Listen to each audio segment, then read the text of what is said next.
বন্ধুরা দেখো আমি নিজে দই বসিয়েছি, দেখছো পড়ছেই না, এতটা চাপ। দেখো আমাদের কাঁচের বাটিতে দই বসিয়েছি, তো এটা আমি তরকারিতে দেবো, তো তার জন্য আমি একটু ভালো করে ফাটিয়ে নেব। আজকে চিকেনটা একটু গ্রেভি গ্রেভি করবো, বেশি কিচ্ছু নিয়ে আসিনি, জাস্ট একটু রাইস করলাম আর হচ্ছে যে একটু চিকেনটা একটু জাস্ট একটু গ্রেভি রাইস করলাম আর হচ্ছে যে চিকেনটা একটু দই দিয়ে একটু গ্রেভি গ্রেভি করবো, যাতে রাইসটা যাতে খেতে ভালো লাগে। তো দেখো আমি স্মুথ করে নিয়েছি।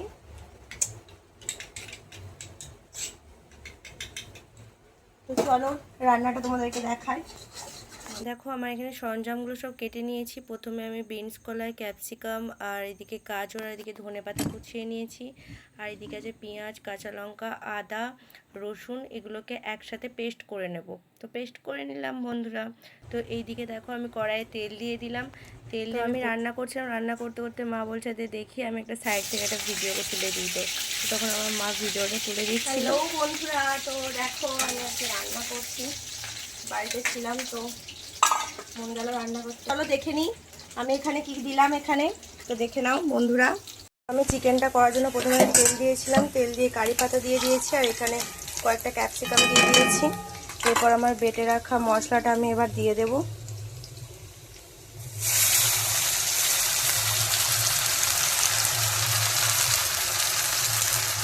চিকেনের জন্য আমি মশলাটা তৈরি করে নিলাম, হলুদ, লঙ্কা গুঁড়ো আর জিরে ধনে গুঁড়ো দিয়ে দিলাম। আর এদিকে আমার মশলাটাও হয়ে এসেছিলো, তো বাটিতে মশলা করে রেখেছিলাম ওটাও দিয়ে ভালো করে কষে নিলাম। তারপরে ওই যেটা দই ছিল দইটাকেও দিয়ে দিলাম। দইটা দিয়ে দেওয়ার পর অল্প পরিমাণ চিকেন এনেছিলাম, যেহেতু আমি আর মা বাড়িতে খাবো সেহেতু অল্পই চিকেন নিয়ে এসেছিলাম।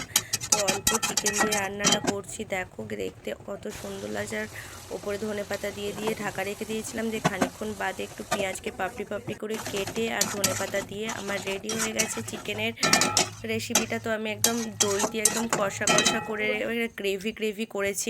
তো এদিকে চলো রাইসটা বানানোর জন্য আমি এখানে নিয়ে নিয়েছি তেজপাতা, দারুচিনি, লবঙ্গ আর এলাচ। তো এখানে আমি জল গরম করতে দিয়ে দিয়েছি।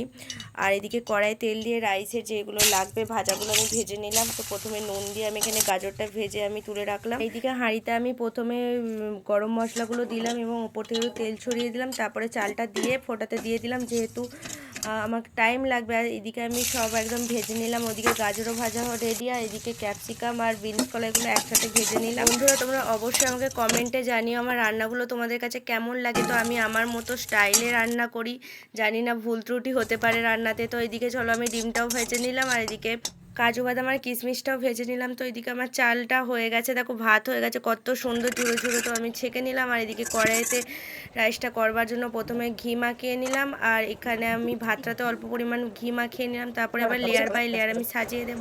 প্রথমে নিচে আমি ঝুরঝুরে ভাতগুলোকে দিয়ে দিলাম, তার উপরে ভেজে রাখা ইনগ্রিডিয়েন্টসগুলো দিয়ে দিলাম। তারপরে চিনি দিয়ে দিলাম, কাজু বাদাম কিশমিশ সব দিয়ে এরকম করে আমি দুটো তিনটে লেয়ার করে নিলাম।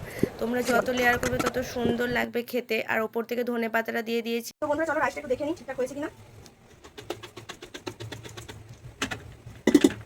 উফ সেন্টটা জাস্ট যা উঠেছে বন্ধুরা, কি আর বলবো। তোমাদের দেখাচ্ছি, দেখো বন্ধুরা কালারটা জাস্ট উফ, দেখতে পাচ্ছ অসাধারণ অসাধারণ। জাস্ট ছোটা ছোটা চালগুলো আছে মারাত্মক লেভেলের। তো চলো চলো বন্ধুরা আমি টেস্ট করে দেখি কেমন টেস্ট হয়েছে।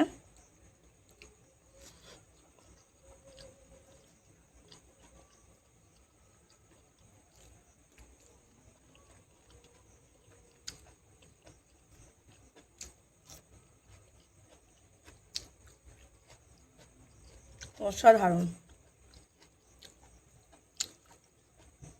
চিকেনটা মারাত্মক হয়েছে। আর দেখতেই পাচ্ছ কতটা ফ্রেশ একদম।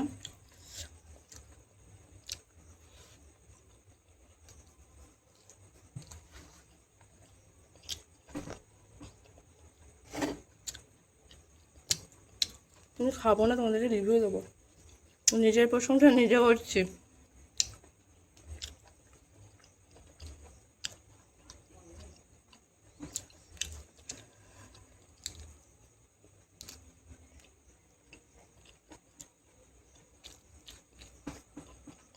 ওয়াও হয়েছে, ওয়াও।